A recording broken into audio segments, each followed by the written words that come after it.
Hey everybody. A lot of friends and family have been asking me to talk about Ghostbusters Afterlife, what I think, all that jazz. Obviously, yeah. I guess I'm a Ghostbusters fan. Uh, I did. Here's a little journal that I kept since I was like 13 years old. I liked Ghostbusters before I was 13. Just when I was 13, I decided to document my love for Ghostbusters. I'll give you some sneak peeks in here. Some of this beautiful artwork.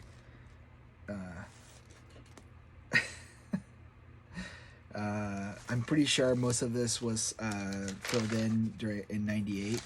And I kept a lot of. Here's my Walden Books card of when I found out that there was a book called Making Ghostbusters. So before, well, the internet was around then, but I didn't know how to exactly work it and everything.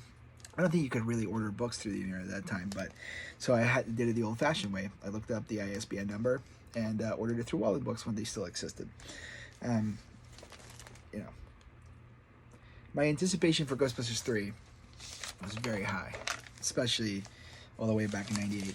Some of my beautiful documentation of the equipment. We kept panels. I visited the Ghostbusters website. I think Bill Emco's Ghostbusters. I think it was Ghostbusters.com. It was the Ghostbusters homepage. I know Troy and Chris, Troy from Ghostbusters headquarters and Chris from Proton Charging.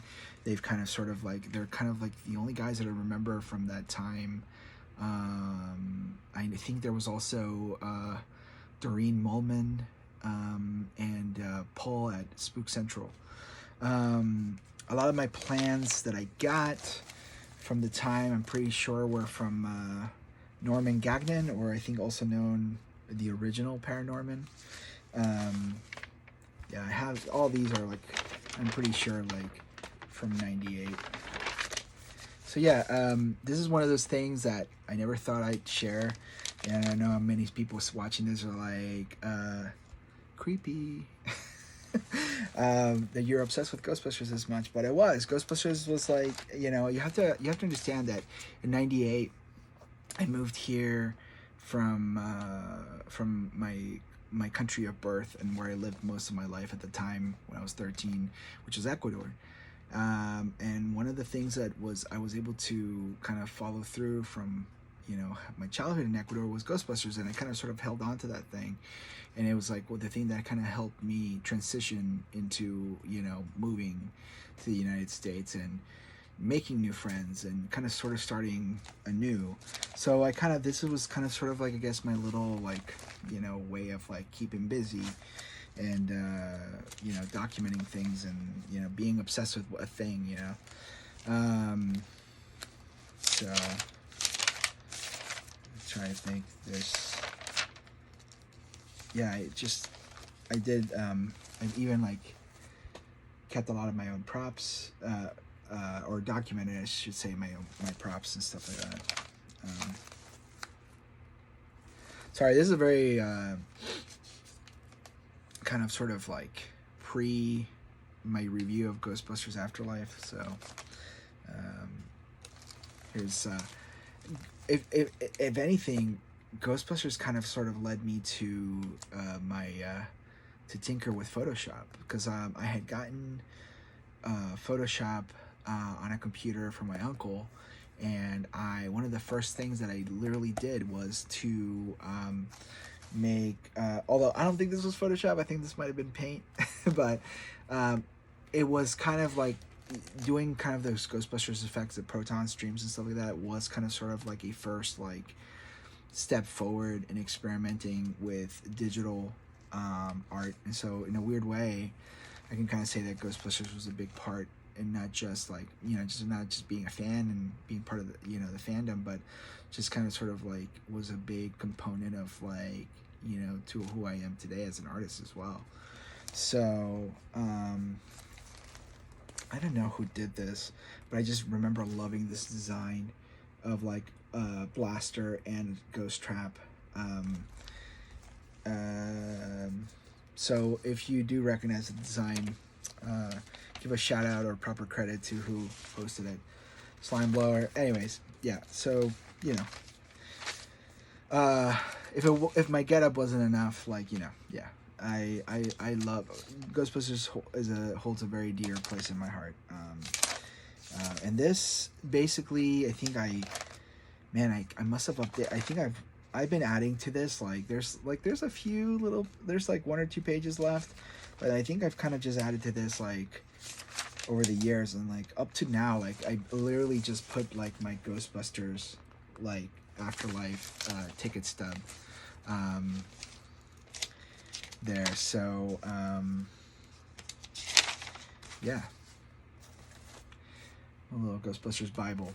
This is one of these things that I'm just like so glad that I kept around, and it's kind of sort of like a way to transport myself back in time and remind myself why I love Ghostbusters so much. Anyways, okay. That aside, cheers. So what did I think of Ghostbusters Afterlife? I will say in summary, Ghostbusters Afterlife is a beautiful love letter and hug to the original Ghostbusters. It's a great primer for future movies, for future Ghostbusters adventures. And hopefully we won't have to wait 30 years again to get them. That being said, I do have nitpicks because, like a lot of Ghostbusters fans have been saying, I've been waiting this movie for 30 years. And I think Jason Ramin did a beautiful job in making a movie that was like going to be, for everyone and for Ghostbusters fans. But a lot of it also just felt very safe. And I get it. Like, you have to do what you got to do to kind of get, people back in and introduce it to a new generation. That being said, the movie has gotten better for me after each viewing. For people saying like, Ghostbusters can only be a comedy and all stuff like that, that's BS. I grew up with a cartoon, all the different types of Ghostbusters media, and Ghostbusters honestly can I think could turn into any genre, because this movie was obviously more on the emotional side, was more on the dramatic side, and I actually loved that. That was great. That was actually the most touching thing of this movie, is the Spengler family story. Love Phoebe, love Podcast, love all the new characters. Can't wait to see them in the new movies coming up. I think my biggest, I have really kind of two, I guess, like, I don't even want to call them complaints, but like 2 notes that I would say about this movie is the original characters, I feel, could have been intertwined more into the movie. I understand why they held them back, and they wanted to make them a surprise at the end. But I feel like the setup with the original characters could have been a little bit better, could have been thought out through a little bit more in the story aspect, especially Ray and Egon. I feel like it's almost like they swapped Ray and Egon's characters. Like, if any of the Ghostbusters would have gone crazy, it would have been Ray, and Ray would have moved out to a farm, with Ecto and everything, and just left. As a matter of fact, in the trailers, I thought they were kind of misleading us. It was like, oh, like, this is not going to be Egon's farm. This is going to be Ray's farm in reality. So, so that kind of was like a little weird. Like, oh, Egon did that? Huh, interesting. Like the brains of the operation.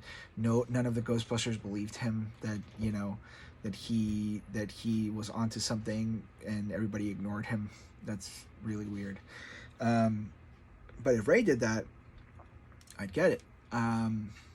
So that was kind of sort of like, and then also the fact that, Egon and Ray were kind of like 2 peas in a pod, and just like the fact that Ray just didn't like try to track Egon down or try to keep more in touch with him. And then the fact that like none of the Ghostbusters like knew that Egon had passed, considering Janine was kind of in touch with Egon and stuff. So little plot holes, little things, little gripes.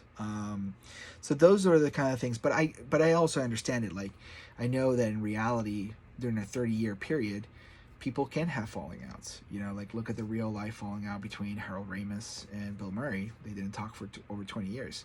So that stuff does happen. So it's not completely unbelievable. I just think after all the things that those guys went through, it was just like, really? Like, and also it just kind of felt like, even though there was obviously a lot of evidence that there was like, you know, Gozer worshippers in Oklahoma,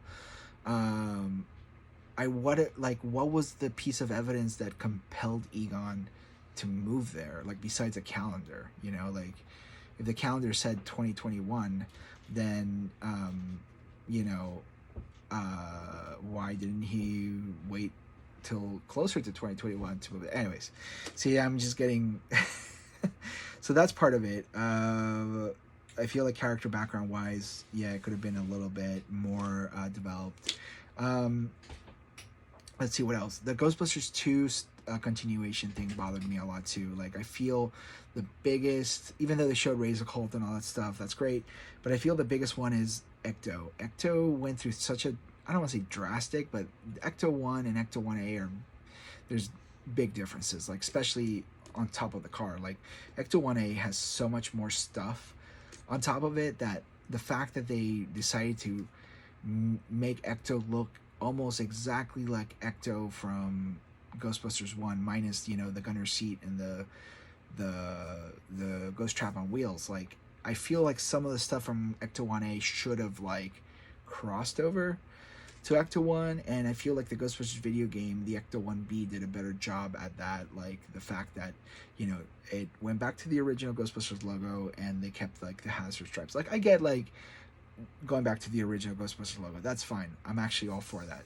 You know, better design. As much as I love the Ghostbusters 2 logo, the Ghostbusters 2 movie, I totally get that. Like, you know, let's say Ghostbusters 2 logo was done for promotional purposes and then they reverted back to 1. That's fine.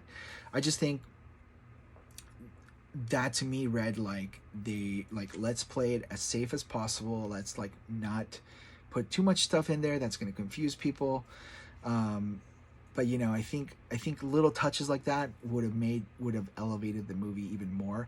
Like, I would have taken little nods to Ghostbusters 2 than like the wink wink, like, you know, Easter eggs, like here's the Crunch Bar, here's the Twinkie. Like, I would have loved to have seen like maybe a Ghostbusters 2 jumpsuit, like in the locker room with all the jumpsuits, like, or seeing part of a slime blower in his lab. I think there might have been some pink slime in a jar back there between all his experiments and stuff, but I don't know. So there's that, and then, you know, a lot of people are complaining about Gozer. Do I think it's lazy? Sure. But it does kind of make sense because in the original movie they only closed that temple. That was one temple. They didn't destroy Gozer. They didn't catch Gozer. So, you know, that part didn't bother me that much. You know, and considering like that, you know, the sequel reboots are kind of doing that. Like, you know, in Rise of Skywalker they brought back Palpatine. That actually, for Ghostbusters, didn't bother me as much. It was kind of cool, you know, seeing Gozer again. But my instinct is like, when I first watched this movie, my first instinct was literally like, okay, I want to watch the movie that's after this movie. I want to see new stuff. So, you know, I get it. Like, this is this movie is kind of a good primer, a good like start to kind of get the franchise reinvigorated. So yeah, you know, that's fine. So all those things aside, I hope that I'm just happy that the Ghostbusters franchise is moving forward. There's a continuity to what came before, and you know, hopefully we'll open it up to, we get to a point where it's a Ghostbusters multiverse and we have all the different Ghostbusters teams teaming up. So yeah, those are my thoughts on Ghostbusters Afterlife. I think I think the biggest takeaway from it is that I'm hopeful. I'm hopeful. It's my childhood has not been destroyed, because the original movies will always be there anyway. But yeah, it's great. I love Phoebe Spengler's character, and I really hope that moving forward, the things that I want to see is like, Ghostbusters Academy, the Ghostbusters finally franchising, I don't want to see the, the next Ghostbusters movie, oh, they're out of business again, they have to restart the business, or that there has to be a gozer for there to be ghosts, like I feel like they have to go international, they have like different cases happen like in Romania or Ecuador or Mexico, I don't know. There's so many possibilities, there's so much like there's so many ghost stories, so much folklore that you could play with. Like, I honestly, like, I'm just surprised we're not at Ghostbusters 10 by now. So, but the fact that this was a movie that was never supposed to happen, and it's here now, it's kind of surreal. And my mind is still kind of sort of like computing, just because it's something that I've had even dreams about. I've like had dreams of like watching Ghostbusters 3. I remember when Jason Reitman would say like, I would make the most boring Ghostbusters movie and would just be the Ghostbusters talking. I literally had a dream of the Ghostbusters at a coffee house, just having a coffee, talking about and complaining about the ghosts that they busted that night. I mean, yeah, that's, I think for some people, like, that's enough, like just seeing the continuity of these characters is enough.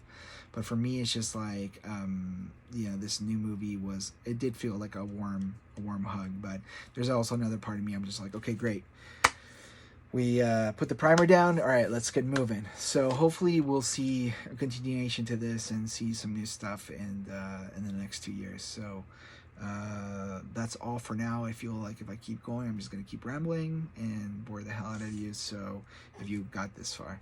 So cheers, and see you on the other side.